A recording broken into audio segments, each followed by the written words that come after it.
ഒന്ന്, ഈ അറസ്റ്റ് ചെയ്യപ്പെട്ട രണ്ടുപേരെ എനിക്ക് നേരിട്ട് അറിയാം. മുഹമ്മദ് ഹുസൈനെ, അബ്ദുൽ സലാമിനെ എനിക്ക് നേരിട്ട് അറിയാം. അതിൽ മുഹമ്മദ് ഹുസൈൻ അവിടുത്തെ ഒരു യൂത്ത് കോൺഗ്രസ് പ്രവർത്തകനായിരുന്നു.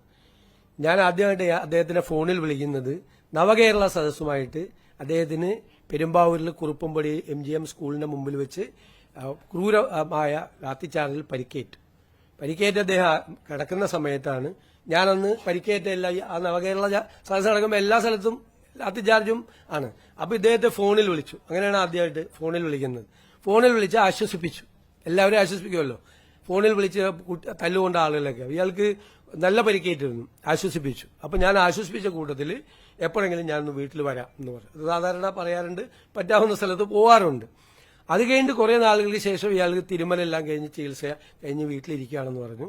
ഞാൻ ഇദ്ദേഹമുള്ള ആ വെങ്ങോല പഞ്ചായത്തിലൊരു പരിപാടിക്ക് പോയി കഴിഞ്ഞപ്പോൾ MLA-യോടും അവിടുത്തെ പാർട്ടി ഭാരവാഹികളോടും ഒപ്പം അവരെല്ലാം കൂടി പറഞ്ഞു ഒന്ന് പോകണം, സാറ് വാക്ക് കൊടുത്തിട്ടുള്ളതാണെന്ന് പറഞ്ഞാൽ ആ വീട്ടിൽ പോയി ഇദ്ദേഹത്തെ കണ്ടതിന് ഫോട്ടോസൊക്കെ ഉണ്ട്.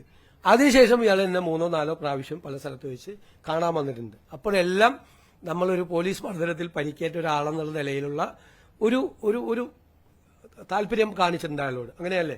അടികൊണ്ട് വന്ന പിള്ളേര് വരുമ്പോൾ നമ്മളൊന്ന് ചേർത്ത് നിർത്തും, തീർച്ചയായിട്ടും അത് നിർത്തിയിട്ടുണ്ട്. അപ്പോൾ ഒന്നും അവിടുത്തെ പാർട്ടിക്കാർക്കോ പബ്ലിക്കിനോ ഇതൊന്നും അറിയില്ലല്ലോ ഇദ്ദേഹത്തിന് ഇങ്ങനത്തെ ഒരു സംഭവം ഉണ്ടെന്ന്. ഇപ്പോൾ അറസ്റ്റ് ചെയ്യപ്പെട്ടപ്പോഴാണ് നമ്മൾ അറിയുന്നത്. അല്ലാതെ ആർക്കും അത് അറിയില്ല. അത് എന്റെ സോഷ്യൽ മീഡിയ ടീമിലൊന്നുമില്ല. എനിക്ക് പ്രതിപക്ഷ നേതാവായിരിക്കുമ്പോഴും സോഷ്യൽ മീഡിയ ടീമില്ല, ഇപ്പോഴും സോഷ്യൽ മീഡിയ ടീമില്ല. ഞാനൊരു കോർഡിനേറ്ററെ ഒന്നും ഒരു സ്ഥലത്തും വെച്ചിട്ടില്ല. ഓരോരുത്തർ ഓരോ ഇതിന്റെ അംഗമായി